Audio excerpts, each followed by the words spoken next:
su vuelo ancestral, la memoria vuelve los míos. Mi pueblo camina despierto, ahora nunca olvidaremos que en mi piel está tu historia, que tu historia igual a la nuestra. Libre sueña, canta, cuenta antigua sabiduría.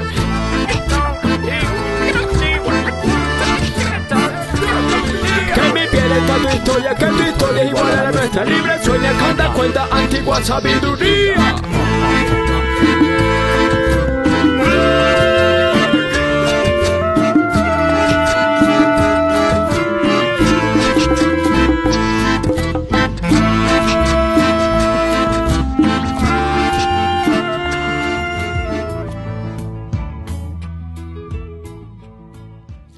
Capítulo 1.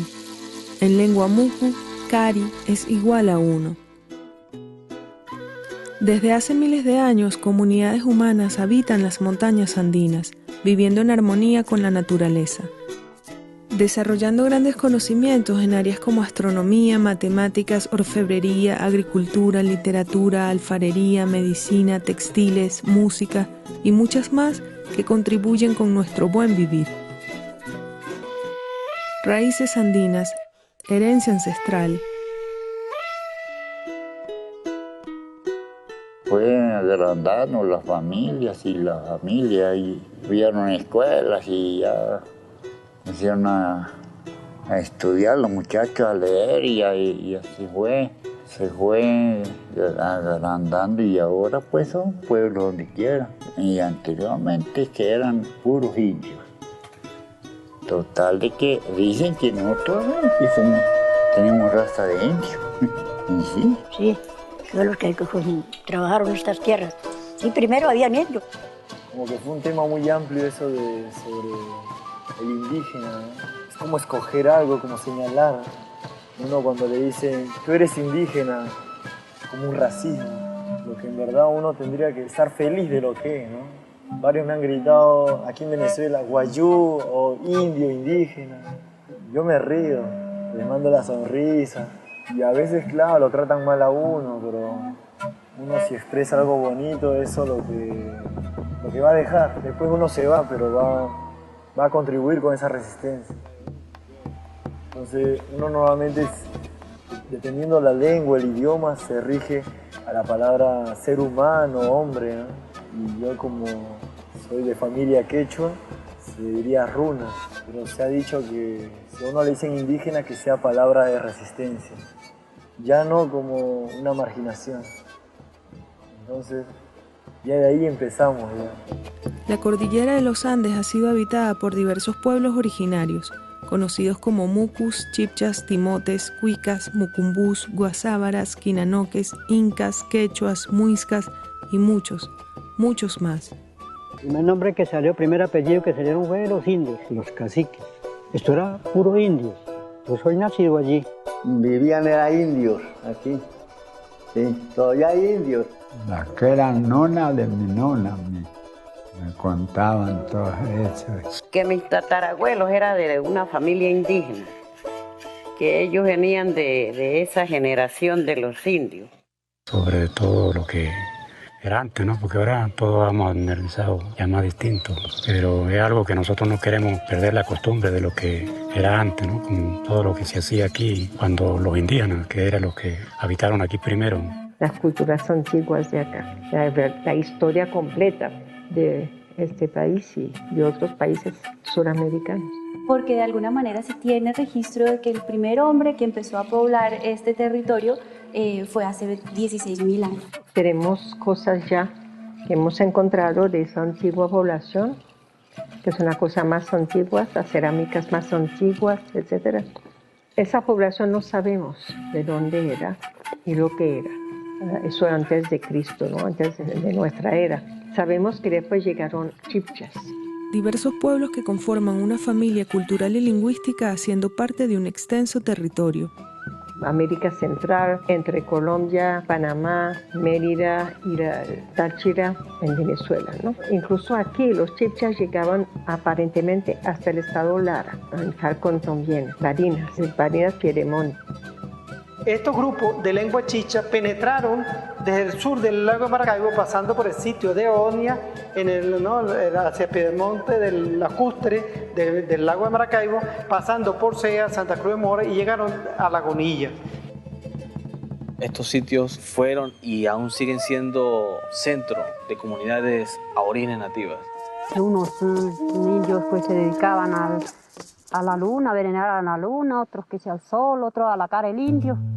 Yo por lo menos me siento un poco ahí como de esa parte de ser uno indio, porque yo todas las mañanas cuando me levanto y miro allá hacia la frente, yo vivo enfrente de la cara del indio, miro allá en la cara del indio, bueno, siempre como que y todos los días les pido a Dios por vivir ahí frente a la cara del indio y así serían los antepasados. Bueno, ellos adoraban las lagunas, también ellos cuando se iban a casar, no se casaban con un cura o con un obispo, ni qué sé yo, sino que se iban hasta las lagunas y según las lagunas eran los que los casaban. Y eso digo yo que todo es el respeto, porque si ellos tenían esa creencia y ese respeto y se respetaban como era, pues también les valía su matrimonio.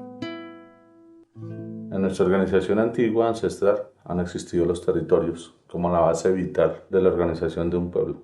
Entre ellos incluye los santuarios naturales sagrados, incluye todo lo que tiene que ver con las montañas, los ríos, las lagunas y todos los elementos naturales vitales en los cuales nosotros nos relacionamos con ellos. El trabajo hecho por nuestros ancestros fue una maravilla. ¿Cuánto tiempo durarían ellos? Pues imagínate el tiempo que tiene esta piedra. Por sí ellos tenían sus piedras sagradas. Que son sectores donde vivieron nuestros indígenas y aquí todavía quedan prácticamente raíces porque nosotros llevamos sangre indígena, lo llevo por dentro. Yo sé el trabajo que ellos hicieron, sé para cuánto tiempo lleva para hacer una pieza esa, por donde pasaron, todo lo que ellos hicieron. Eso fue enseñado por los indios, porque eso fue la primera generación, supongamos, tanto en medicina, que fueron los primeros que salieron. Ellos buscaban eran las hierbas medicinales con las que ellos se curaban, que ellos sabían defenderse, que ellos tenían sus raíces. Nuestros indígenas hacían sus casas redondas, con pura piedra y con paja. Tenían jardines, muchos árboles frutales, animales domésticos.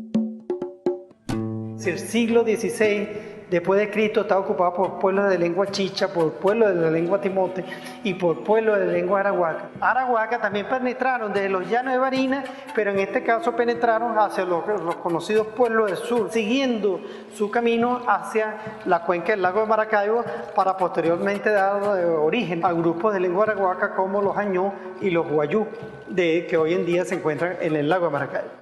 Somos conscientes que tenemos nuestra propia originalidad y eso no se va a perder. Hoy más que nunca reafirmarlo con la presencia de ustedes. Y que dichos pueblos compartían tecnologías agrícolas comunes y que dichos pueblos se complementaban desde el punto de vista económico debido a que ocupaban distintos pisos altitudinales.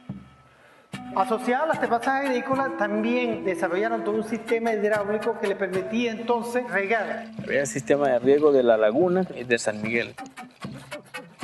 Y de toda esa parte se traía agua. Los indígenas, ellos ya cultivaban la papa, sembraban el maíz, también lo cultivaban aquí, y dentro del maíz también cultivaban la caraota. Que yo vi a esos indígenas allá que ellos comen lo que siembran sencillamente, con una facilidad y con unos frutos tan bonitos. Y yo no los vi enfermos, yo no los vi mal, los vi muy felices siempre.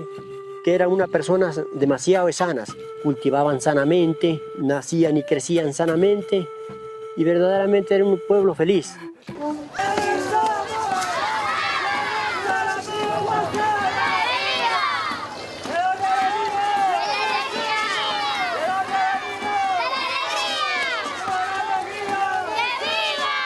Mucumbo significa alegría o tierra de alegría. Ellos trabajan todos juntos, todos así en Cayapa, todos juntos, siempre juntos. Indios que enseñaban a la gente a trabajar.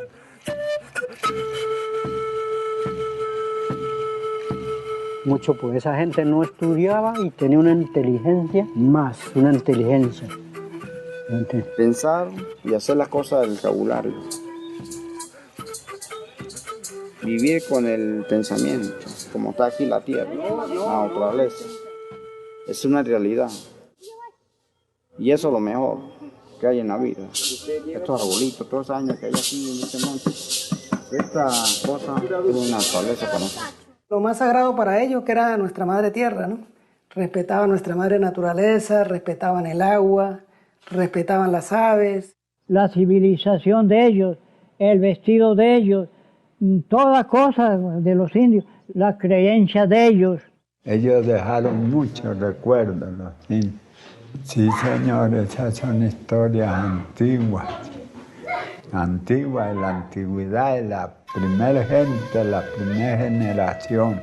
Grandes historias, y no solamente yo sé, sino que está escrito en los libros. Quiere decir que ellos también tenían su tecnología, que ellos también conocían la materia. Entonces, esto, por ejemplo, es parte de una tecnología muy avanzada que, como les digo, hace pensar en que estos indígenas no tenían para nada una idea del mundo atrasada, como a veces se cree, o sencilla, o bárbara. Es decir, hay muchos sinónimos para hablar de ellos, pero realmente lo que uno ve es todo lo contrario, que tenían una capacidad de complejizar lo que se veía, de representar el mundo de mil formas complejas y maravillosas a la vez.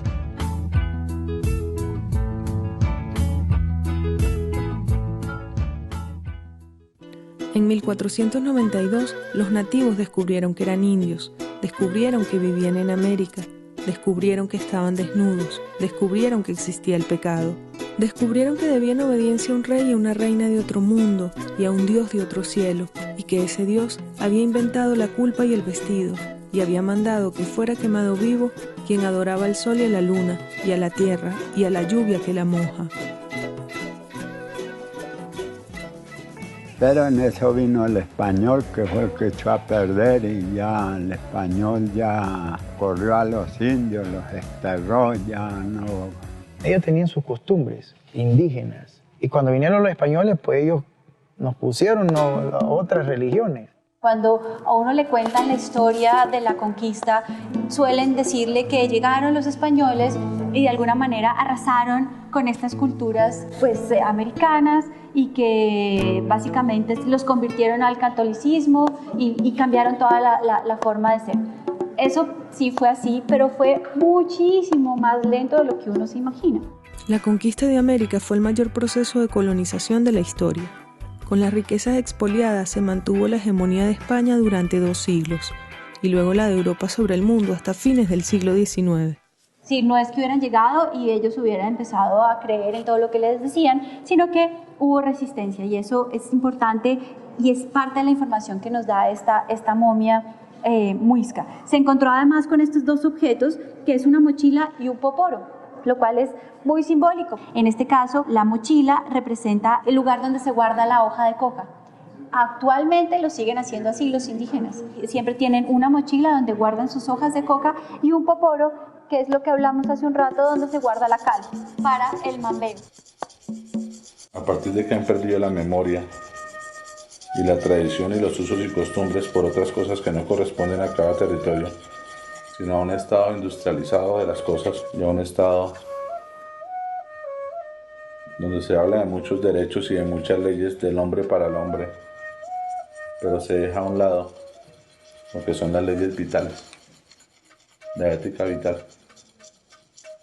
Dentro de nuestro pueblo hay unas éticas y unas leyes vitales, como por ejemplo no hacer daño, no hacerse daño y no permitir que nada ni nadie le haga daño. Cifras contemporáneas calculan la población indígena americana para 1492 entre 70 y 90 millones de habitantes, de los cuales sobrevivirían siglo y medio después 3,5 millones. En el año de 1538, allí fue el último avasallamiento de los nuestros, de nuestros ancianos, de nuestros líderes. Luego todo queda en manos de la mujer, esa mujer nativoamericana que hasta el día de hoy ha venido luchando para la recomposición de este pueblo. Cristóbal Colón ni ninguna de esa gente llegó tranquilo, solo llegaron en guerra. Y los indios no tenían ni armas para luchar. Algunos de ellos murieron, algunos para que no vieran destruir su pueblito, llegaban y construían urnas por allá escondidas y que preferían morir en tierra que ver cómo destruían su pueblo. Porque preferían morir que ser esclavos. Entonces mucha gente recorrió para el Bartolo y ahí hay una cueva y dicen que ahí se metió la gente y se murió. Mucha gente. Y los que no pudieron huir, pues los esclavizaron. Por ahí por donde le digo yo que pasaban la gente de donde emigraban los indios, que todavía están esos caminos de los españoles que se llamaban, porque después los españoles esclavizaron a los indios, ampliaron eso porque ellos sí iban a comerciar más en grande, ¿entiendes? Entonces ya los indios no caminaban por ahí como obreros, como de ellos mismos, sino que ya como esclavos de los españoles. Era para llevárselo a los hombres, ¿no? La mayoría de los hombres tienen que esconderse, ¿no? Y las mujeres, pues, ellas quedaban, pero las maltrataban también. Es que las agarraban y hacían lo que ellos querían. Y el animal que le querían matar, lo mataba. Ellos no tenían compasión con nada. Mi papá echaba el cuento que eso era muy triste en esa época. Demasiado de fuerte. Creo que todos los países de Latinoamérica tienen una historia muy parecida en cuanto a conquista y colonia, que fue arrasamiento por parte de los españoles hacia todas las tribus y a todas las culturas indígenas, violación y saqueo. Llegaron fue por el oro, por lo que ellos tenían. No llegaron por ayudarlos, por darle la mano, ¿no? Sino por quitarle lo que ellos tenían. Por quitarles el oro y las prendas que ellos tenían, pues los mataban. Eso era todo. Es una gran mentira que nos han dicho que Cristóbal Colón descubrió América. América los descubrió a ellos, sí. Iban con la cruz en la mano y una sed insaciable de oro en el corazón. Cuando secuestraron a Atahualpa, después del secuestro de Atahualpa, fue que comenzó toda la conquista del Dorado. En las historias que narraban siempre se contaba que había un ritual en el que en una laguna sagrada normalmente, después de que el cacique se lanzaba a la laguna, todo el pueblo que estaba aquí alrededor lanzaba ofrendas de oro. Entonces en estas lagunas se creía que había montañas de oro debajo. Fue en Perú donde se escuchó la gran leyenda de aquel hombre que se bañaba en oro. Esto despertó la ambición del hombre que llegó y llegaron hacia este lugar. Esto ha cambiado un poco. Antes no existía esta especie de V que forman estas montañas. Antes era solo una montaña. Más sabiendo que el nivel del agua llegaría 10 metros más arriba de donde nosotros estamos parados. Así que imaginémonos una montaña 10 metros más alta, la cual une mi mano derecha con mi mano izquierda. Eso sería el antiguo nivel de este lugar. O sea, hace 470 años atrás, el agua llegaría casi al ras de lo que vemos. Españoles ávidos de encontrar piezas de oro llegaron hasta esta laguna y decidieron desaguarla. Es decir, le abrieron este boquete que ustedes ven acá, le sacaron todo el agua para sacar el oro, ¿no? O sea, era tan absurdo pensar eso en 1500. Primero que llega es Hernán Pérez de Quesada, no sé si lo han escuchado, o por el apellido se refieren a alguien, a Gonzalo Jiménez de Quesada, él era el hermano. Él llega con un promedio de 600 a 900 hombres, a los cuales los arman con totumas o vasijas de barro, y comienzan a desaguar la laguna poco a poco. Vamos a darnos cuenta que es una tarea muy complicada, pero ellos se aseguran de que logran bajar 3 metros y sacar de 3.500 a 4.000 piezas de oro. Ya más adelante viene un mercader llamado Antonio Sepúlveda, primero en traer una cédula o permiso real firmado por el rey Felipe II, el cual da autorización de devastar esta montaña, ya que se considera dueño de este lugar. En la primera expedición, que duró alrededor de 8 años, con sus hombres, pico, pala, asadones, lograron bajar 20 metros el nivel del agua y sacar un promedio de 17.000 piezas de oro, de las cuales 12.000 son enviadas hacia la colonia española, junto con la esmeralda del tamaño del huevo de una gallina, aproximadamente en pesos de 2 onzas, la más grande que se ha encontrado en este sitio. Una ansiedad de oro alucinante y pues morbosa. Se calcula que se han sacado más de 50.000 piezas de oro de este lugar, de las cuales nosotros no podríamos observar ni siquiera un 3%, debido a que cuando llegaron a sus principales destinos eran fundidas para hacer lingotes de oro.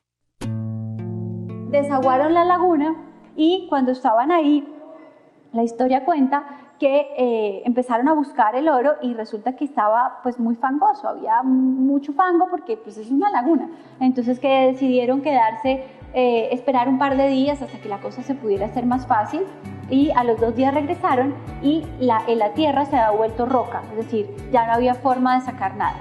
De ahí empiezan entonces a generarse un montón de historias alrededor de las lagunas encantadas. Aquí los abuelos, los papás de mis papás decían que aquí había un encanto que llamaban el duende, que era un encanto que salía en la noche un hombre vestido de oro por ahí que recorría el pueblo. Cuando llegaron los españoles, no solo aquí en esta zona, sino en toda América, querían encontrar una ciudad de oro, querían llenarse de riqueza, el oro fácil. Y los indígenas vieron tanto el afán del dorado que tenían estos hombres que lo cogieron como estrategia de guerra. ¿Qué quería decir? Que por ejemplo ustedes eran españoles y decían, ¿dónde está el dorado? Yo, el dorado está allá atrás de esa montaña queda la ciudad de oro. O encontraban zonas selváticas, zonas de pantano, y así muchos desaparecieron en esa aventura del dorado. El dorado, nuestro país ilusorio tan codiciado, figuró en mapas numerosos durante largos años, cambiando de lugar y de forma según la fantasía de los cartógrafos. Y esta tierra la poblaron nuestros indígenas, y Aricagua era donde había oro y había sal, y entonces cuando llegaron los españoles, después de que vino Juan Rodríguez Suárez a Mérida, empezaron a buscar lo que era la riqueza a través del mito del dorado. Cuando llegaron a Lagunillas, cuyo nombre era Jamú, se sorprendieron, porque no eran pequeñas aldeas como habían encontrado antes, sino una ciudad realmente. Entonces Rodríguez Suárez se impresionó tanto que dijo a sus soldados, nos vamos a quedar aquí y aquí voy a fundar la ciudad de Mérida. Una de las lagunas más grandes del estado Mérida, una de las lagunas a la que llegó el conquistador español, comandado por este sanguinario Juan Rodríguez Suárez, en el año de 1558. Pero entonces una noche se emborrachan los españoles y empiezan entonces a caerles a los indígenas, a la casa de los indígenas. Él fue un invasor muy sanguinario. Él entró por Cúcuta porque había oído hablar de los indígenas de la Sierra Nevada, que era la Sierra Nevada de Mérida, ¿no? Entonces él quería llegar allí y fundar una ciudad con el nombre de su ciudad natal, que era Mérida. Él invade, pero matando a los indígenas. Los indígenas le traían ofrendas de comida, como ellos acostumbraban con los extranjeros, y ellos mataban a los indígenas. Entonces los indígenas, cuando ellos se acercaban, se refugiaban en las alturas. A veces hubo peleas, como en la Grita. Ellos hicieron un esfuerzo total. Todos ustedes saben que nosotros fuimos como la entrada de los colonizadores a Sudamérica. Y aquí se dio una gran batalla realmente en todas las ciudades, en todos los pueblos, ¿no? Como se dio tan gran batalla y como fuimos los primeros, por eso hubo tanta aniquilación de pueblos, ¿ves? Desafortunadamente. Y les quitaban sus tierras. Y resulta que esos indios eran los habitantes de esas tierras. ¿Por qué no van a tener derecho a existir? ¿Qué es eso? Creemos que la especie humana es una sola. Hace falta no tener, no digo corazón, sino tener cabeza, también inteligencia, para no darse cuenta de eso. De los tiempos de la conquista y de la esclavitud, a los indios y a los negros les han robado los brazos y las tierras, la fuerza de trabajo y la riqueza, y también la palabra y la memoria. Porque de verdad, digamos, los negros no somos de aquí, los blancos no son de aquí, de América. Esta es tierra netamente indígena, pero usurparon sus derechos, les arrebataron su fe, sus creencias, les enseñaron otras cosas, los engañaron, les robaron y aún siguen robando. La historia más lamentable es esa, traer los negros de África para servicio de ellos y venir a usurpar otro territorio. Y después de todo ese proceso, las negritudes y la población indígena siempre ha sido apartada y ha sido como exiliada de su tierra, de sus predios y de sus costumbres. Se establecen tres poderes en Latinoamérica o Nativoamérica, que es el poder clerical, el poder político y el poder militar. Las plazas de gobierno se vuelven plazas que eran redondas, las vuelven cuadradas.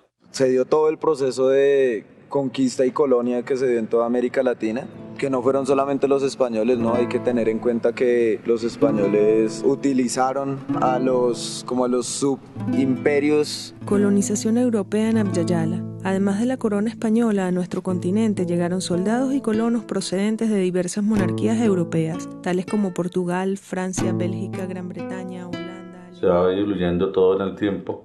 Y aparece la época de la colonia, que fue la más peligrosa. Cuando llegan y aprenden nuestra lengua nuestros usos y costumbres y nuestra parte espiritual y hacen la transposición de lo que hoy en día conocemos como santuarios.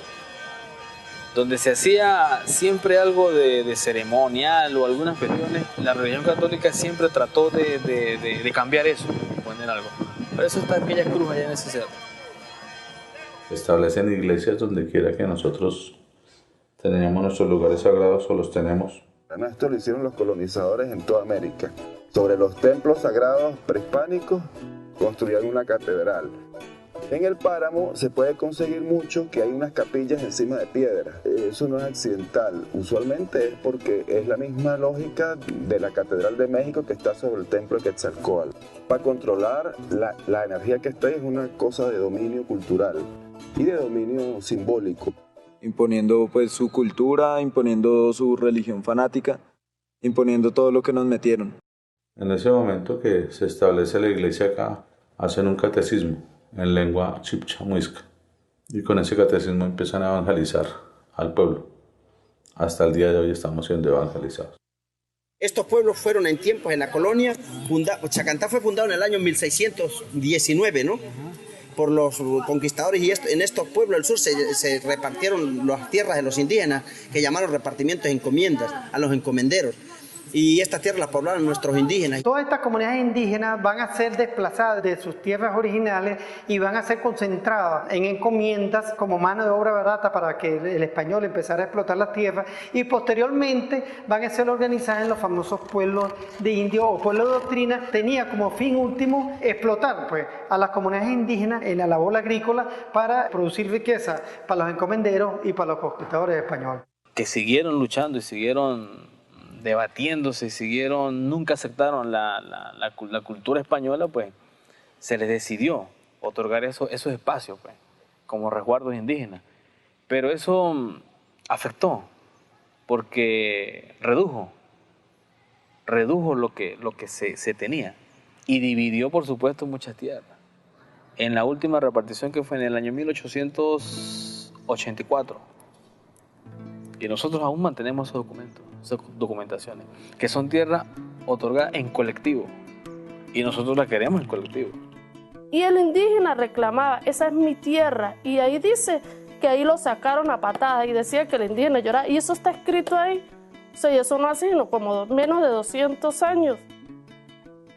Luego viene lo que llama la reforma agraria, y a los que se les llamaban indios, se les llaman ahora campesinos. Y les han colocado el nombre también de rurales. Pero hay muchos campesinos que están todavía con las ideas de, vamos a decir, ancestrales de la antigüedad. Pero aquí hay como una especie de arquetipos que se han inventado, que nos han impuesto. El indio es el salvaje, el indio es el bruto, así como el campesino es el bruto, el salvaje. Eso viene justamente de los espacios hegemónicos, la educación colonial. Igual nuestra educación se vuelve una educación eurocentrista y mesiánica. Y a partir de todos esos elementos empieza a borrarse la memoria. Empieza a cambiar los usos y costumbres, la alimentación, el vestuario, y se genera el sincretismo y el mestizaje de las gentes, y se propaga rápidamente por toda esta nación. Era difícil reconocerse como parte de este territorio. Sentimos que tenía mucho que ver ese mestizaje tan fuerte, tan intenso. Nosotros descendemos de los opresores y descendemos de los oprimidos. También estos son países mestizos, los nuestros.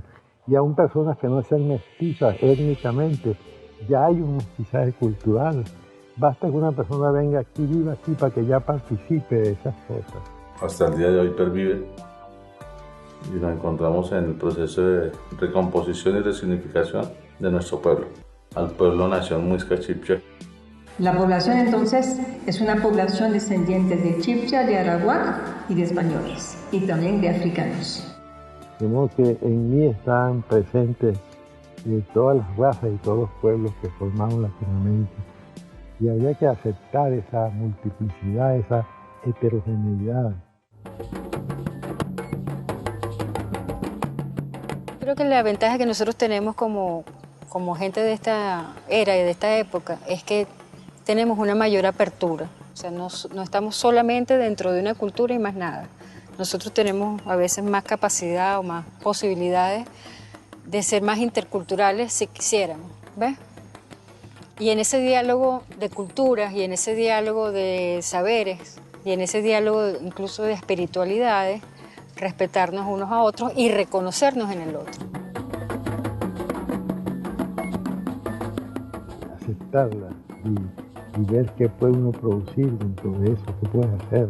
También se inicia un proceso de búsqueda de identidad, de ver quién éramos, de dónde veníamos. Bueno, y en ese proceso de entender el mestizaje y de sacar lo bueno de toda esa hibridación, esa mezcla, esa cantidad de información, empezamos a entender muchas cosas acerca de ese mestizaje, de cómo ese mestizaje nos llevó a vivir una especie de confusión y en la cual teníamos que buscar dentro de nosotros de dónde veníamos, para dónde íbamos y entender por qué estábamos en la ciudad y cuál era nuestra misión en la ciudad. Haciendo cosas de uno, ya empieza a crear una resistencia. Y si los demás pueden ver o escuchar, como que eso va creciendo más, entonces ya no es uno ni dos, sino ya es un pueblo, ya son más. Entonces mucha más gente toma conciencia. Ahorita ya mis abuelos me dicen que la historia se está repitiendo. Si miramos ahorita ya no es el dorado amarillo sino el dorado azul, el agua, el dorado verde. Ya cada vez las personas están tratando de, como de codicia, acabar con todo y realmente lo importante que es el agua, la naturaleza lo están dejando a un lado por una mal llamada civilización. Entonces ahora, hace 470 tuvimos un pequeño, podemos decir, invasión, ahorita tenemos otro. Y así vamos a tener hasta que no cobramos conciencia de nuestra tierra. Pues las multinacionales se están metiendo acá a explotar los recursos minerales, llevan explotando petróleo hace años, desterrando a los campesinos hace años de ahí, y ahora se metieron entonces con los minerales, con los recursos hídricos, ¿no? Ahorita va a empezar pues toda esta vaina, el auge y la guerra por el coltán, ¿no? El nuevo mineral.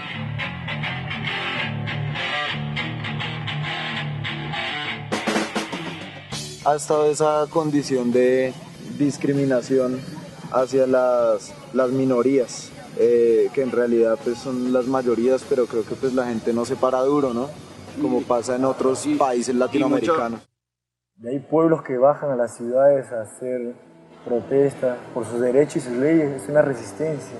Aquí en la parte de Sudamérica, en la parte andina, si ustedes ven, hasta les soy sincero, les digo que el terrorista, que en muchos países y gobiernos hablan, esa es una resistencia.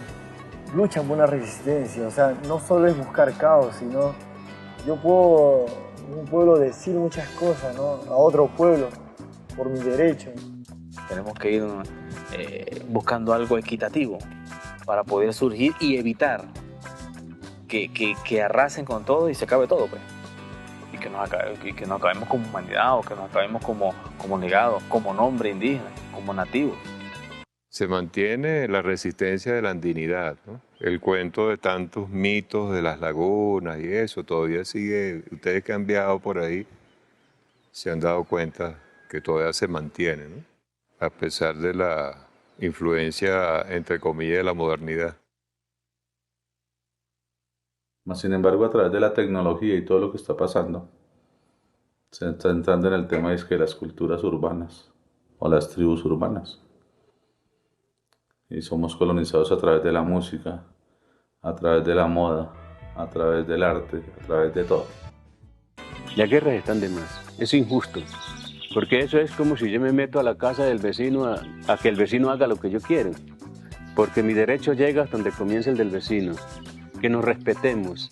Claro, ha habido tanto daño de parte nuestra que están también en un proceso de volver a abrir, de confiar, de perdonar. Y ahí estamos, con ellos también. Si uno solo habla de estas amarguras y de esas cosas que han sucedido, sí, bueno, sería crear más amargura. Pero si seguimos teniendo esperanza, nosotros vamos a seguir viendo la semilla florecer, crecer, vamos a germinar, vamos a seguir viendo la vida echada para adelante. En ese particular, hoy en día, nosotros nos conseguimos bien porque llevamos un pensamiento bien y ya nuestro pasado no podemos decirle lo que fue porque lo que sufrieron fue ellos, pero sí sabemos qué fue lo que ellos sufrieron. Ellos todos saben lo que pasó, ellos todos saben quién hizo qué, quién dejó de hacer qué, ¿verdad? Qué no se hizo bien, qué se hizo mal, pero ya pasó. Y acuérdense que de lo que se trata es de convocar la armonía y la paz y la convivencia. Hay un proyecto en la sierra ahorita que se llama Caminar Juntos y se trata de eso, de cómo volver a caminar juntos, tejer juntos desde el cuidado de la vida, los Bonachi o los seres de la ciudad con los indígenas.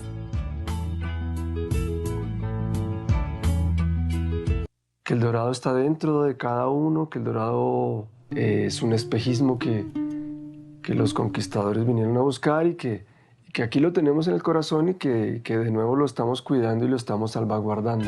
Quizás para nuestros abuelos el oro era simplemente un metal. El verdadero dorado, el conocimiento, la sabiduría, las plantas.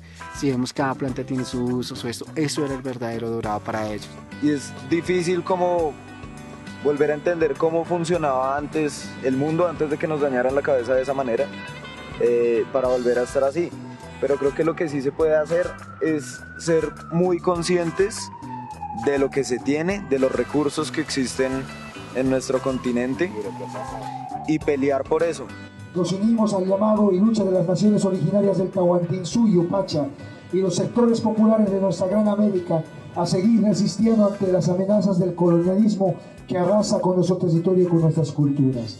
Tahuantinsuyo, Pacha, Jayaya, Chinchaisuyo, Pacha, Jayaya, hacia el retorno del tiempo de los antiguos abuelos Jayaya, por la liberación de la Pachamama Jayaya, desde el mandato milenario del Amaqueya, Amailuya, Amasúa, no mentir, no robar, no ser halagar, estamos tejiendo la minga hacia la marcha por la liberación del agua y la defensa de la Pachamama.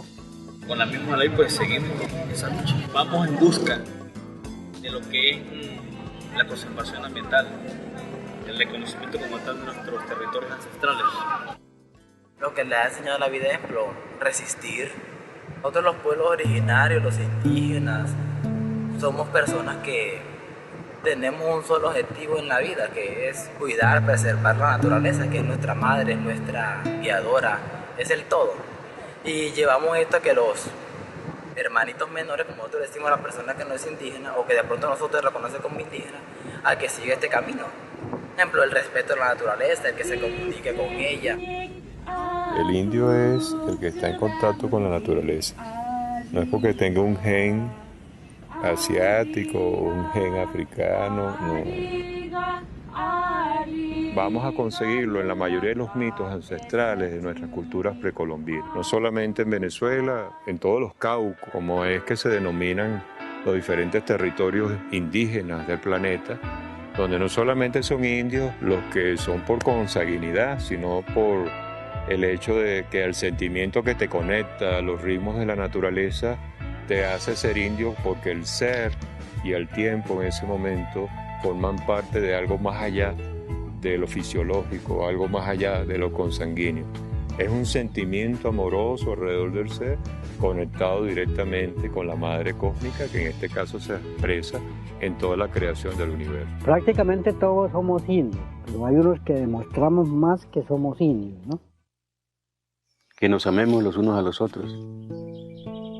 Es el único camino, y que nos unamos.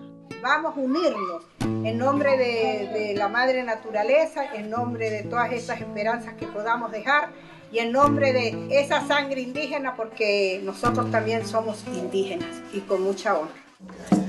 Y si no hay historia, pues no hay nada. Seguimos siendo ignorantes. Y es por eso que se extrañan cuando escuchan el Inti de la Lagunilla. O muchas veces vienen y preguntan no los vemos descalzos, no los vemos con sus atuendos, en la choza. La finalidad última es que nos vayamos conociendo de pueblo a pueblo, porque ya estamos cansados de que el que nos quiere ayudar lo único que hace es hundirnos más en la miseria que ellos han producido para nosotros y a la vez destruir nuestros espacios territoriales, que es la vida de nuestra gente, la vida de nuestro pueblo, que está centrada en nuestra cosmovisión. Entonces, ese proceso de identidad que estamos desarrollando como pueblo originario va de la mano de nuestra cosmovisión. Lo que nos ha mantenido a nosotros como descendientes es que nunca hemos perdido la identidad.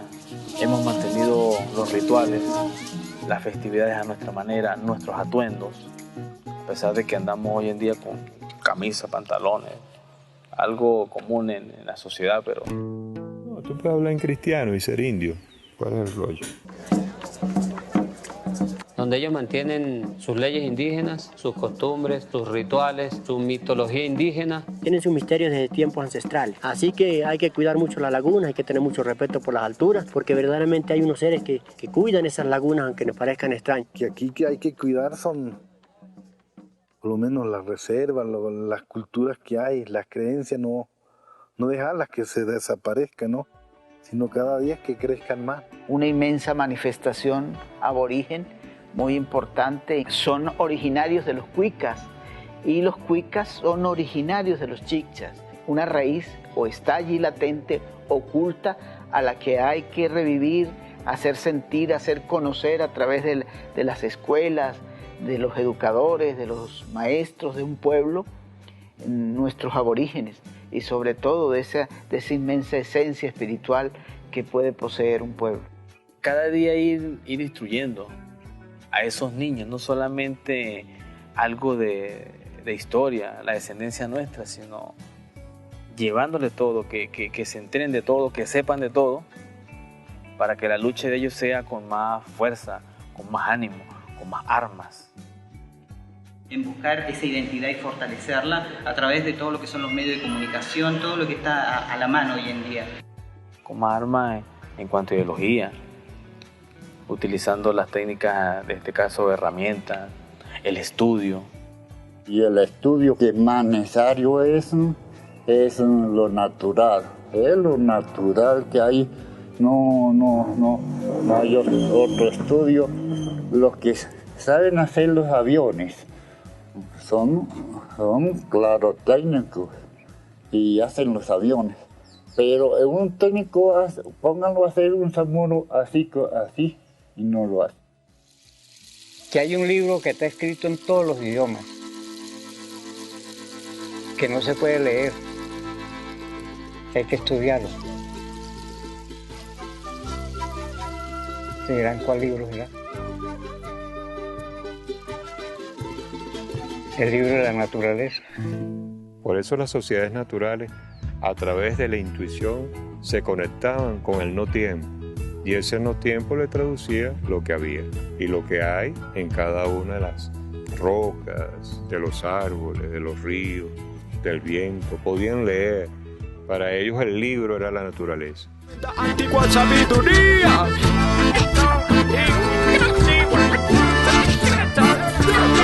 Que mi piel está tu historia, que tu historia es igual a la nuestra. Libre sueña, canta, cuenta antigua sabiduría. Capítulo 2. En lengua muku, gen es igual a 2. Piedra, historia, memoria, dualidad, femenino-masculino, conocimiento trascendental. Esas primeras partículas que dieron origen a los átomos y moléculas son las primeras piedras sagradas lanzadas al espacio en creación, los primeros elementos de construcción del tiempo geológico y humano. La piedra nos ayuda a entender nuestra relación con la naturaleza y a alcanzar un conocimiento mítico trascendental del universo, la tierra y nuestro ser. El secreto de las piedras, memoria ancestral.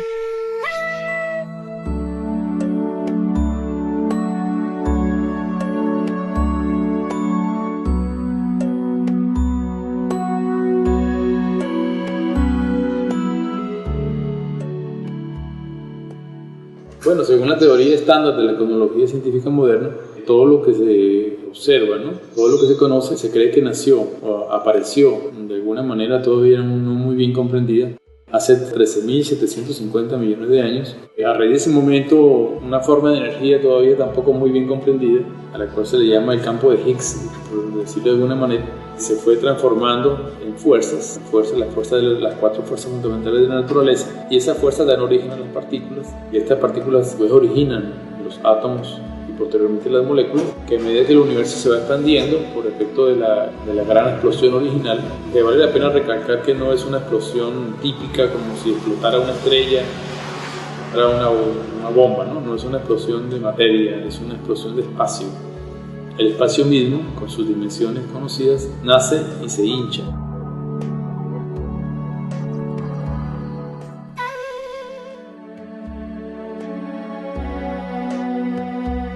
El universo en teoría tiene la forma de telaraña.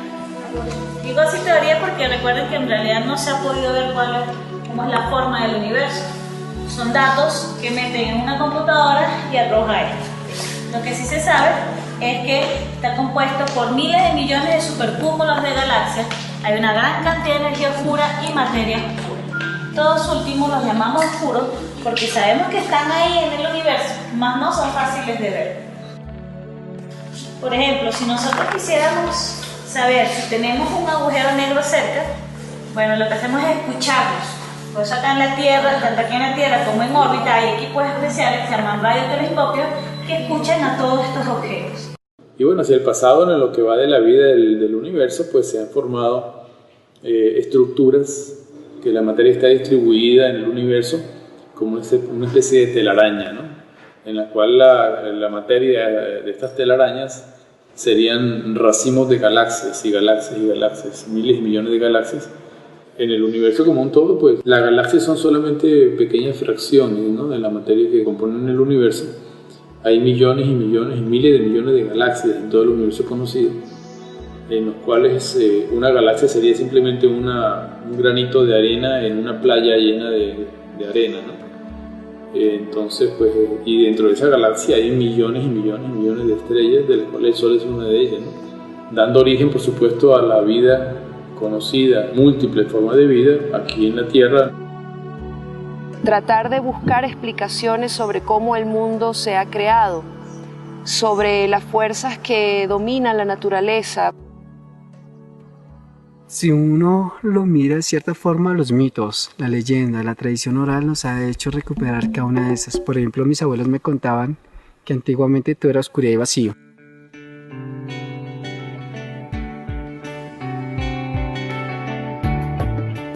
Entonces llegó nuestra madre Abuela y sembró 4 árboles de gran tamaño y gran fortaleza. Este era el Guayacán. Cuando los árboles crecieron y tuvieron la suficiente madurez, ella lo que hizo fue sentarse y tejer una mochila de 9 colores. Podríamos decir que una similar a esta. En ella entregó todo su conocimiento y toda su sabiduría, representada en plantas y animales. Para que nada de esto escapara, nada de esto o nada negativo se metiera, lo que hizo fue sellarla. Al sellarla se hizo varios pliegues. Dicen mis abuelos que estos pliegues nos demuestran que hay montañas, valles y ríos, y esa es la representación de la tierra para nosotros los muiscas. La colocó en esos 4 guayacanes que después la cargó a Chipchacú. Estos 4 guayacanes son elementos de vida. A través de este mito ya podemos ver un poco que nuestros abuelos no consideraban la tierra plana, incluso si dicen que estamos dentro del vientre de nuestra madre. Desde la India hasta Irán, Asia Menor, Grecia, la península ibérica, los Balcanes, América, Mesoamérica, los mitos del Caribe, todos resguardan una parte muy especial para explicar la creación. Ese sería como el arranque del mito.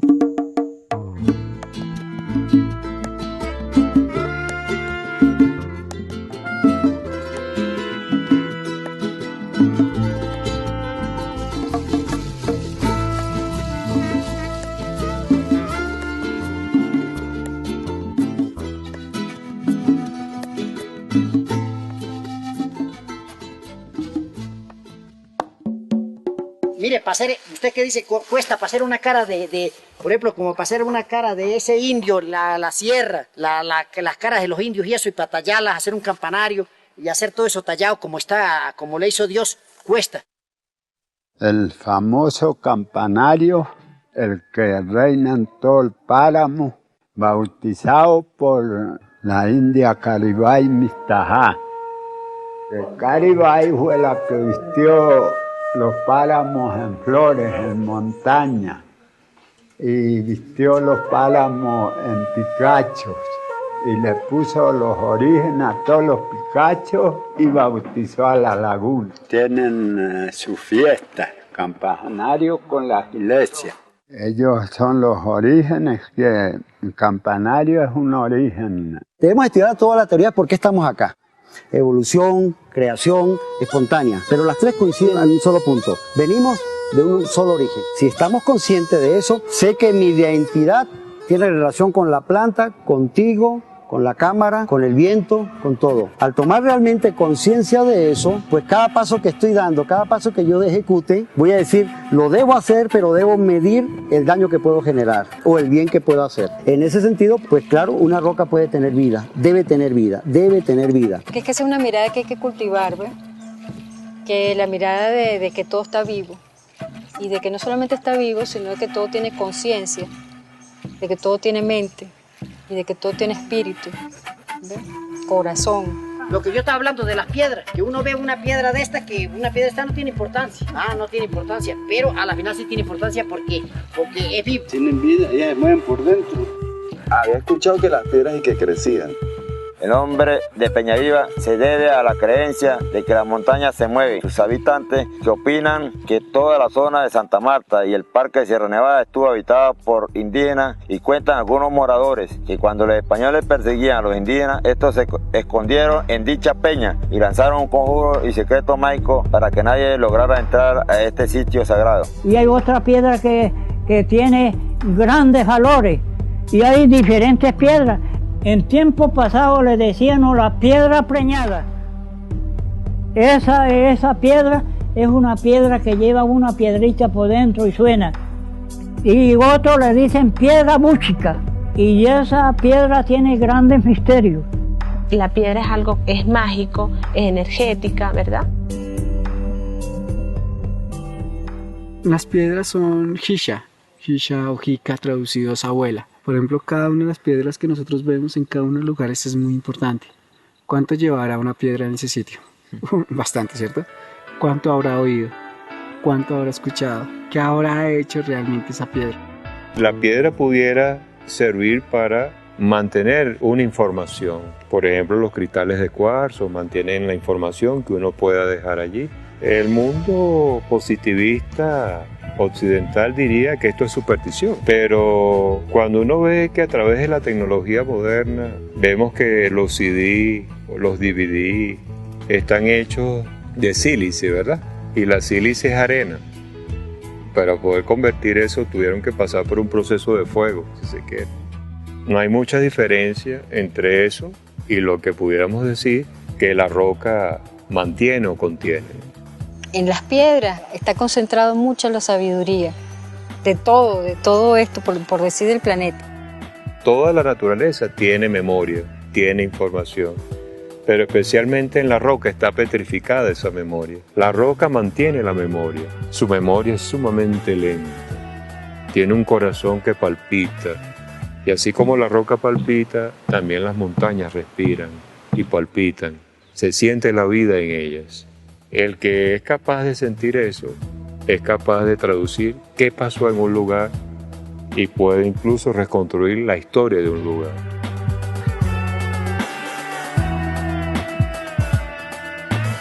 El vuelo del chamán. Sabemos mucho de tecnología como computadores, todo lo tecnológico lo sabemos y queremos volvernos unos duros en eso, pero internamente hay una tecnología poderosísima que es la que manejan los indígenas de poder hablar con las nubes, con el sol, con las plantas para saber qué medicina necesitas, con el alimento, de perder el miedo también porque hay mucho miedo a la tecnología humana. Decían mis abuelos que uno si realmente se concentra realmente se puede transformar en ciertos animales. La mayoría en estas zonas serían lo que es águilas, que estas águilas era ver otros espíritus, los mundos de arriba. Este pectoral particularmente pues tiene una simbología enorme. Uno puede ver a un hombre sentado arriba en la copa del cuerpo de un ave que es la representación del chamán en vuelo chamánico. Que estos vuelos eran para crecer su conocimiento. El territorio, a comparación de nosotros, hoy en día decimos tenemos esta tierra, esta es nuestra parcela. Nuestros abuelos no, ellos no tenían tierra, ellos no eran dueños de nada, sino hacían parte de un territorio. Entonces, para conocer mejor su cultura tenían que ir a otros lugares a conocer más de ella, a saber cómo estaban, a saber qué hacían. Entonces de ahí era la transformación de ellos. Si no llegaran y se quedaran quietos, es como no saber en este momento qué pasa en Europa. A muchos les dirá, ¿qué nos importa qué pase en Europa? Pero hay cosas que pueden influir a este lugar. Entonces siempre hay que conocer otras cosas, otros lugares. Si uno se encierra en una cultura, realmente pasa como el agua. ¿Qué pasaría si el agua quedara sola en un pozo? Se estancaría. Pero si nosotros dejamos que entre y salga, o sea, que no llegue información, que salga información, simplemente fluye, fluye, fluye y es fertilidad. De ahí comienza como toda esta sabiduría. Por eso era que iban tan lejos. Que para muchos es complicado decir que se formen en águilas. Quizás no serían águilas físicas, sino serían águilas espirituales. Vuelos simbólicos, por supuesto, para hablar con sus dioses, y en ese momento era cuando la sociedad lograba organizarse. Una arqueóloga inglesa que pasó muchos años en Colombia estudiando a los indígenas Tunevo, que son Chibcha también, y que tienen ese mito de que sus antepasados salieron de la cordillera de Mérida, de una montaña sagrada donde hay una laguna sagrada, y que fueron bajando hacia lo que ella reconstruyó como siendo Pedraza de Barinas, que dieron la vuelta a la cordillera siguiendo las tijeretas y los ríos, porque las tijeretas parece que vuelan, migran a través de los, siguiendo los ríos, ¿no? Y que entraron a Táchira, lo que es hoy Táchira, y después pasaron a Colombia, y que donde quiera que ellos migraban dejaban un monolito. Ella consiguió esos monolitos en varias partes que son mencionadas por el mito en Colombia. Pero aquí tenemos piedras sagradas, yo no sé si tendrían que ver con los monolitos, porque habría que seguir el mito, la ruta del mito, ¿no? Y en la Pedraza está lleno de petroglifos. Y es posible que eso tenga que ver con la ruta también de migración de los tunevos, ¿no? Es posible. Entre el río Bumbur, que la destapó, estaba tapada, ¿eh? Una creciente la abrió y despejó toda esta hermosura de petroglifos que estaban ocultos bajo tierra. Nos marca, como tenemos esta aquí en esta parte, que es como una ruta. Decimos que es como una ruta porque son especies de camino que se extiende de la parte baja hasta la parte alta.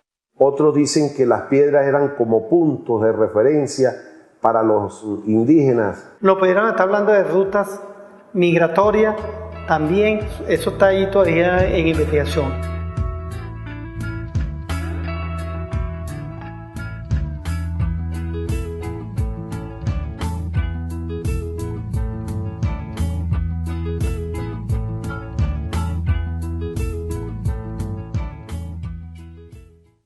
Ahora nos encontramos en el centro del río, una piedra maravillosa. Esta piedra le dio nombre por tener 30 caras de indio talladas, en la cual podemos observar que hay 6 de cacique. Tiene cantidad de figuras de diferentes, una alusiva al sol, otra alusiva al medio ambiente, como de espiral, pero a la vez tenemos unos espirales pequeños redondos, donde podemos apreciar varias espirales. Ahí tenemos figuras concéntricas que realmente son una hermosura de imagen. Hay piedras por lo menos que tienen dibujos de animales, de culebras. Que petro quiere decir piedra y glifos quiere decir escritura. Nuestros indígenas se dedicaban al arte rupestre, que es lo mismo que los petroglifos. Ellos escribían sobre las piedras, en el cual nos dejaron muchos mensajes, sobre el cual nosotros sabemos hoy muchas cosas de ellos y sus antepasados. Este petroglifo que vemos aquí tiene dibujado un sol, un grupo familiar y huellas de animales. Ellos en ese petroglifo nos dejaron el mensaje de que todos se necesitan estar unidos para poder vivir en paz y en armonía, tanto la naturaleza como la familia. Del lenguaje que nuestros originarios dijeron, marcaron, expresaron, donde expresaban el sol, las huellas, expresaron a través de la espiral los movimientos de la Tierra, los puntos de aquella geometría, como lo dije antes, del universo, y sobre todo el sol y la luna, como encanto de su perpetuidad y de su esencia hermosa.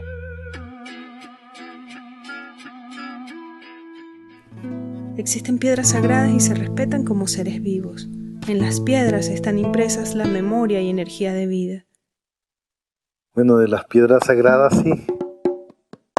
Aquí pues hay piedritas que son sagradas, pero también esas piedritas hay que respetarlas mucho, ¿no? Tenían unas rocas, así como decía, unas rocas así como estas, pero ubicadas en lugares particulares que ellos consideraban místicas, ¿no? Y ahí iba siempre el mama, ¿no? Los mamas son varios, no uno solo. Y ahí iban los mamas, pero iban y ellos hablaban de hablar con la divinidad. Ellos hablaban de divinar, no adivinar, sino de divinar. Esos sitios donde están la piedra sagrada es lo que ellos llaman los santuarios, ¿verdad? Porque donde no está la laguna como sitio de habitación de arco y arca, pues ellos tenían que construir su santuario, ¿no? Y es así como buscaban los sitios más lejanos. O sea, están para arriba, para Picacho arriba. Bueno, nosotros le decimos la piedra sagrada. Tenemos una piedra blanca sagrada, una piedra azul también que hay para allá, para este lado de allí. Pero eso, muy bravo por no llegar hasta allá. Fíjate que no puede ser casual que en toda, desde América del Sur hasta América del Norte, las piedras, hayan sitios donde hay piedras sagradas y allí van y se llevan ofrendas. Por alguna razón es así, pues, ¿no? La otra cosa de los sitios sagrados muy importante es que ellos están intercomunicados. Normalmente cuando tú vas a pueblos que te mantienen su cultura fuerte, primero los sitios tienen que ver con las direcciones. La piedra del tambor está ubicada hacia la parte norte, la del fraile hacia suroeste. Las otras piedras están ubicadas hacia el sur, la piedra del Zamuro entrando a Lagunillas hacia el cerro, y la piedra del Sapo ella fue tumbada cuando pasó la trasandina, pero igualmente se le venera a ella. De hecho, los límites territoriales reales de un pueblo indígena siempre tienen que ver con sus sitios sagrados también. Y hay otros sitios que se escogen dentro de la siembra, dentro del naciente de agua, donde hay algo de energía, donde se levanta una fuente de energía. Lamentablemente, hoy en día, la modernidad, vamos a decirlo así, la piedra ha perdido el nombre. Ahora la llaman, usted va a Mixteco y no, mira, ¿dónde es la piedra Mubay? Nadie te la conoce. Si no te conocen es como la piedra de San Benito. Esa capilla se hizo porque la piedra era muy brava, o es muy brava. La gente que iba para allá se volvía loca y le pasaban muchas cosas raras, ¿no? Si uno le caía mal a la piedra y pasaba por ahí, llovía o se perdía, o en el peor de los casos eso, se volvía loco. En esa época la piedra había un duende y cuando subía gente extraña, ella se ponía brava, la piedra, ¿verdad? Y alrededor de la piedra había árboles y había agua. Hoy lamentablemente usted va y no hay agua ni árboles, ¿verdad? En la piedra cuando subía gente, y entonces vino un indígena y le hablaba en lenguas a la piedra y la piedra se calmaba.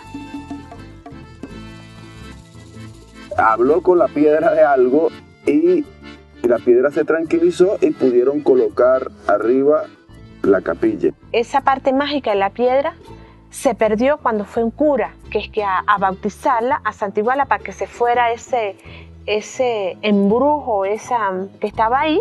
Entonces colocaron una cruz y ahí fue donde hicieron la capilla. Entonces, esa parte mágica de la piedra, un día dice que salió como en un mapire y se clavó aquí en el Bartolo. Antes la peña era de Miscabán. Miscabán sí viene de la parte indígena. Y el Bartolo, que adoran también la peña. Entonces ahí le ponen el nombre del pico del Bartolo. Son duendes que uno se llamaba Bartolo y el otro Miscabán. Hay muchas historias del Bartolo, ¿no? De encantos y de historias, de muchas. Pero el Bartolo para nosotros es así como el guardián en nosotros. Es que es demasiado hermoso el Bartolo. Y tiene muchas cosas que usted lo ve aquí así, cuando llega allá lo ve completamente diferente. Lindo. Para nosotros es muy importante el Bartolo. Y el hecho es que no pueden haber unos sitios en América que estén activados y otros no, porque entonces hay como un desequilibrio ahí todavía, ¿ves? Y entonces de eso es que estamos tratando todos los pueblos, sobre todo sus propios ancianos y sus propios sabios, ¿no? Nosotros somos alguien que estamos allí como de verdad haciendo el puente. Llegaron de la Sierra Nevada con el mensaje de que teníamos que hacer un encuentro de saberes ancestrales. En ese encuentro y previo a ese encuentro se hicieron como muchos recorridos por Bacatá y por toda esta zona de Cundinamarca, la tierra del cóndor, y Boyacá también, y los mamos de la sierra empezaron a despertar el territorio. Ellos no leen letras, pero saben la lectura de la naturaleza, entonces se iban a sitios de pagamentos muy antiguos y se conectaban así con las abuelas piedras o con la tierra misma y le empezaron a levantar los nombres muiscas, los nombres originarios de toda esta región, renombrando ríos, renombrando sitios sagrados. Quizás nosotros seamos un poco materialistas y la veamos como una simple roca, pero realmente nuestros mamos le hacen pagamento para guardar toda esta sabiduría, para que a través de ella se enfoque hacia nosotros. Entonces no es una piedra como tal, sino es algo que hay que leer, un libro, que nosotros ya estamos acostumbrados a ver otras iconografías, otros rayones, pero si realmente conociéramos ese lenguaje, cada piedra hablaría más que un propio libro, que haya una propia historia. Entonces por eso son sagradas.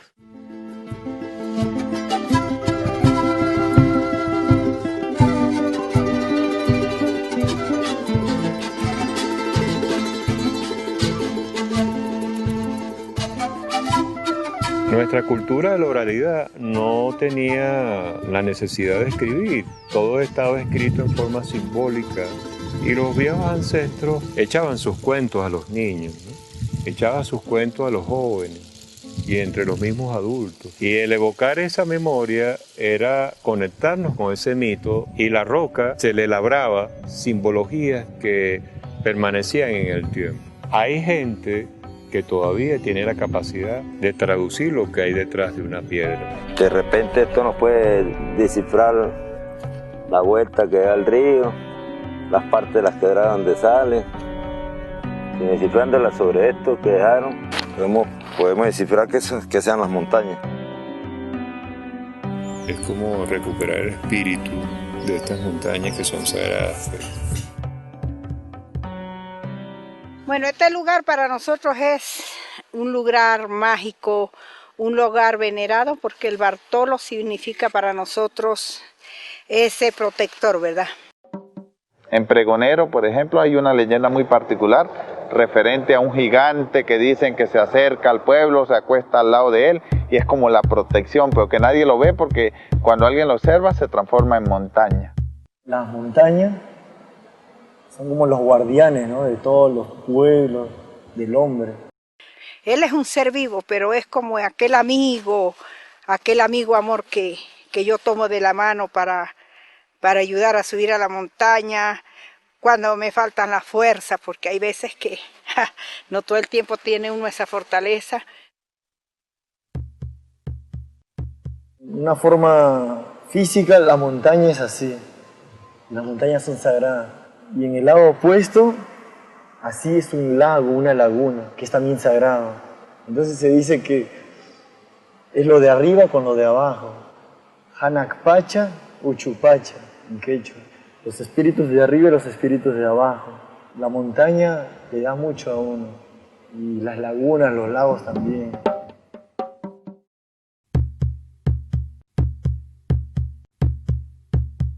Principios complementarios, femenino-masculino. Trajimos para acá algunos de estos sabios aymara y ellos nos decían a nosotros cómo, por ejemplo, bueno, las piedras son mujeres, o sea, son hembras y varones, o machos y hembras, pues como sea, y los árboles, todo. Y entonces te enseñan a diferenciar eso, ¿no? Y entonces tú empiezas a ver que en verdad sí hay un principio femenino y un principio masculino en todo lo existente también, ¿ves? La parte de la montaña es, de los abuelos comentaban mucho y fue algo que nos transmitieron bastante y he estado analizando mucho eso. Y sí da, en el sentido de que el páramo es el macho y esta es la hembra. De lo femenino y lo masculino, la divinidad, muchas similitudes, muchos símbolos que tienen que ver con Babú, casi todas sus referencias hacia lo femenino y siempre si música hacia lo masculino, es la montaña erecta, sí, Babú es la laguna, es la fecundidad.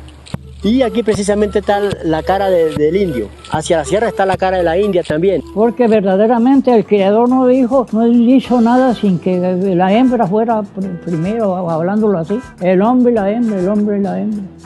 Y entonces hay grandes historias de eso a consecuencia. Las altas montañas alimentan a la parte baja. Hay una relación entre lo que es la fertilidad y la fecundación, bueno, todas esas cuestiones. La cara de la India es una sierra mucho más fértil, con mucha más diversidad de floresta. Y hacia la Sierra Norte vemos un poco más seco, hay más, diríamos, páramos en términos, es más agreste la montaña incluso. Porque hay una parte donde se ve la cara del indio, bien, y entonces, pero se ve el cuerpo del indio también. Y esta laja que está aquí, que se ve aquí, es una cobija que él tiene arropado, ¿entiendes? Siempre le hemos preguntado a nuestros padres o a los abuelos qué es lo que dicen de la cara del indio. Entonces nos dicen que el indio está para la parte del páramo de los conejos y la India está para la parte del páramo de Don Pedro. Se puede llegar al momento de ellos unirse, es cerrarse, ¿no? De la cara del indio que se casó con la India y ellos casaron y tuvieron unas relaciones y se acostaron y por eso fue que quedó ahí en la cara del indio allí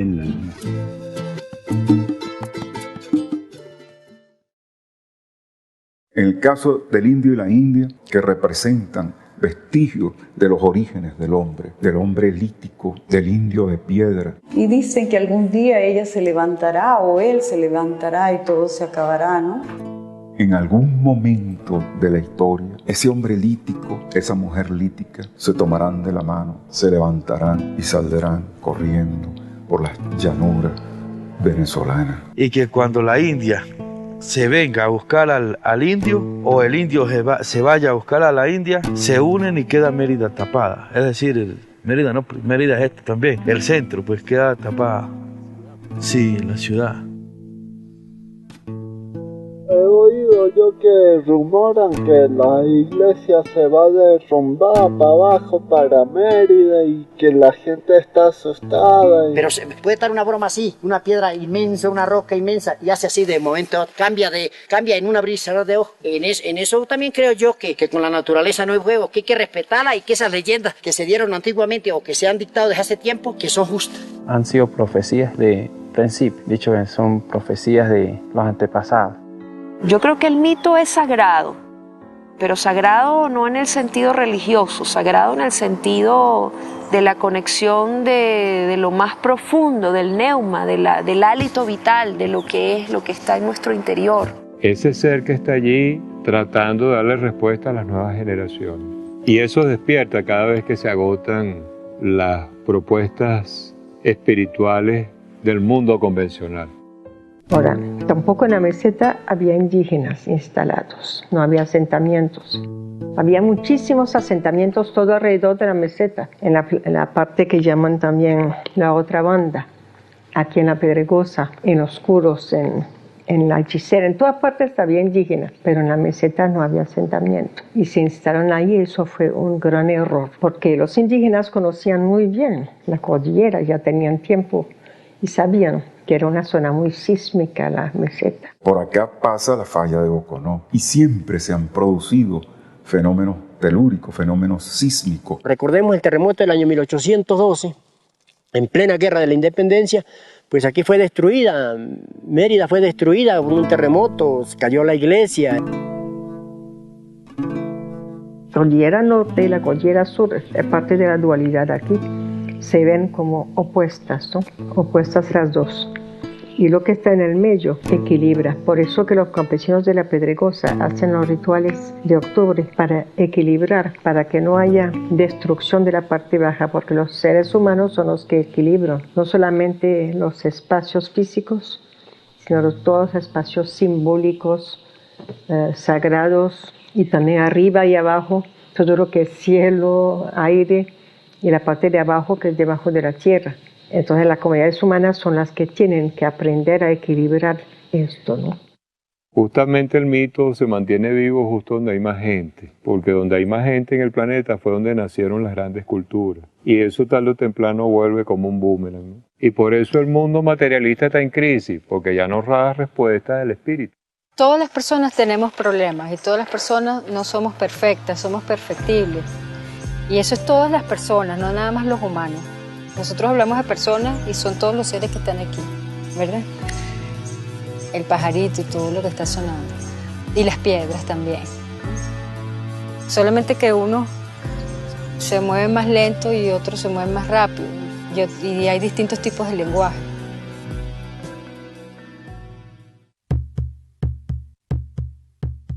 La naturaleza, más que agotarse, está como dando un cambio en términos globales y en términos particulares en cada territorio, y nosotros formamos parte de ese cambio, formamos parte de esa memoria también, que la naturaleza es. Fíjense entonces que los arquetipos de la India y el indio, en el caso de las montañas de Mérida, también tienen que ver con la vida cotidiana del ser humano, e incluso hasta para aplicar un método para transformar la realidad de una sociedad. Que en mi piel está tu historia, que tu historia es igual a la nuestra. Libre sueña, canta, cuenta antigua sabiduría.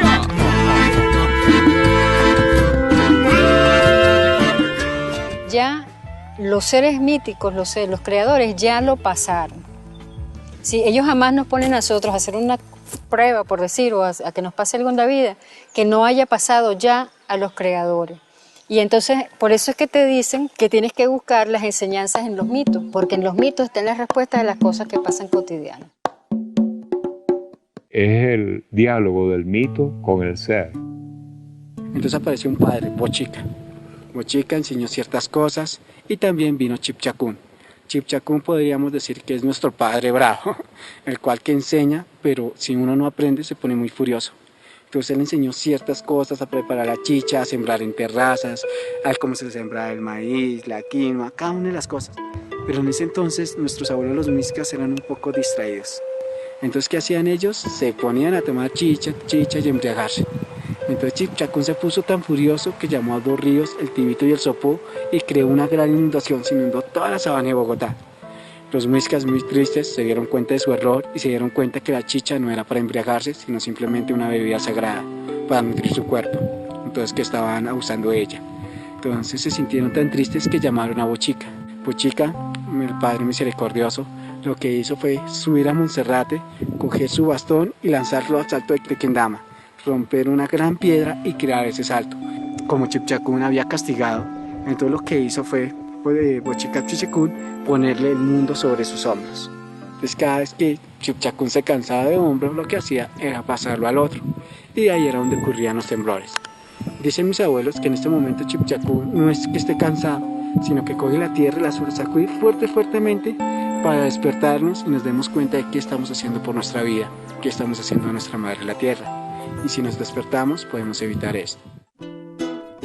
Despertar de conciencia.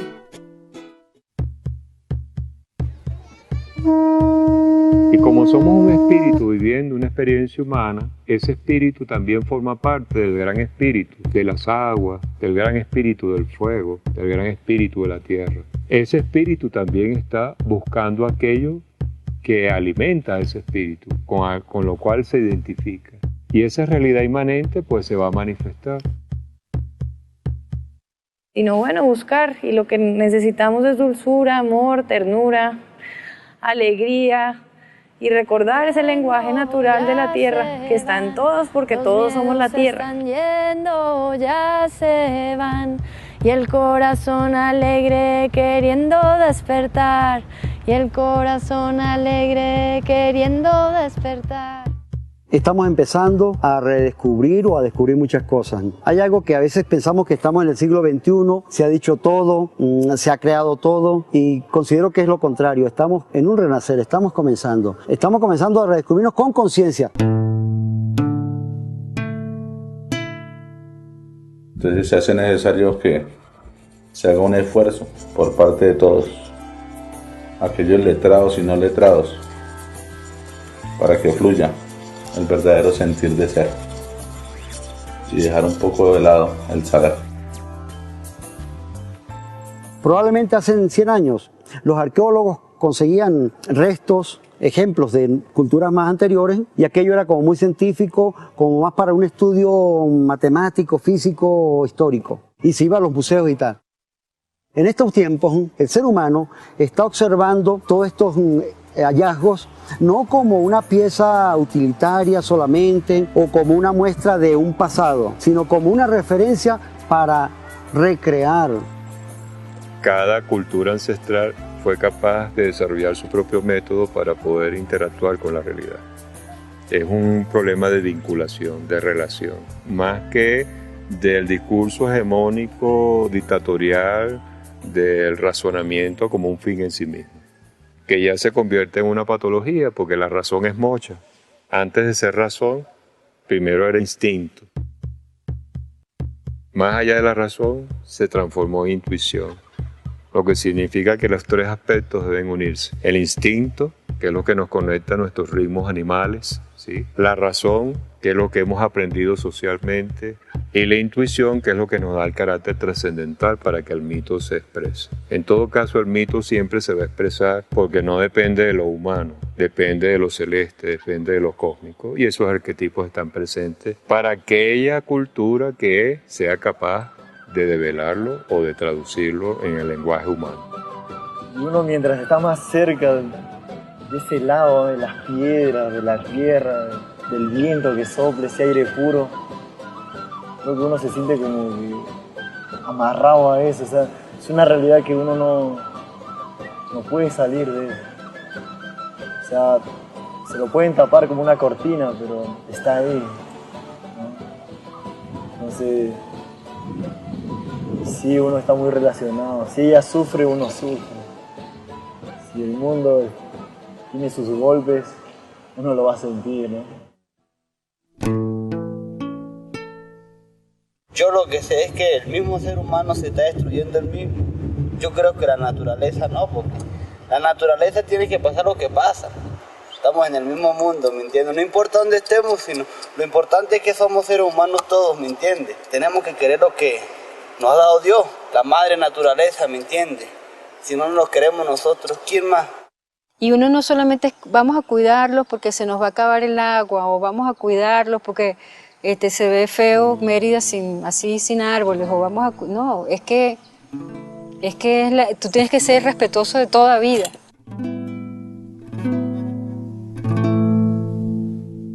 Todo ese sentimiento amoroso alrededor del ser hace que la verdad se devele, pero se va a develar aquel que ha logrado ir más allá de lo fenoménico para captar la esencia de la verdad. En la roca entonces se mantiene la memoria de esa verdad, así como en el agua, en el viento, en el fuego, así como en el espacio. Hay memoria, hay información en toda la creación. El colectivo Papanemos, la fuerza de nuestra montaña. Escuchao, abuelos, la plenaria de la abuela. Bobea de Julino, gustando vehículos.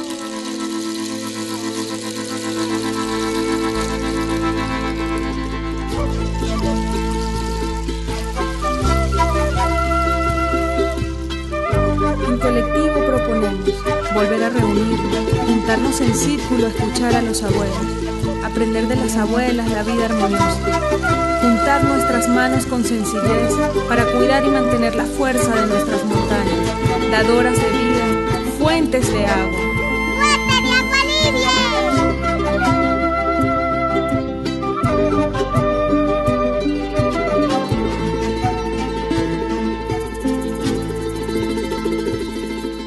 Oye, que dicen mis Andes, paso a paso, cámara en mano, poco a poco vamos tejiendo los sueños que dicen de sus leyendas y sus historias, de sus aguas y de sus piedras.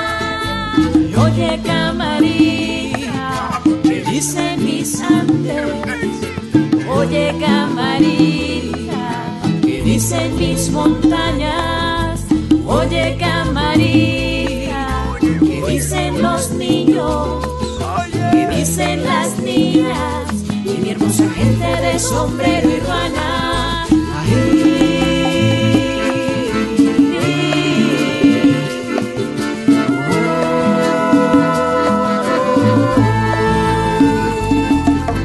Dicen los abuelos de una vida profunda, en el amor están las razones plenas llenas de la dulzura de la curuba, agüita bendita bajando de las altas sierras. Dicen las abuelas del amor a la madre tierra, ternura de sus cuentos donde nacieron, brotan lagunas de vida, frailejones de oro. La riqueza más grande está dentro de nosotros, la riqueza más grande está dentro de nosotras.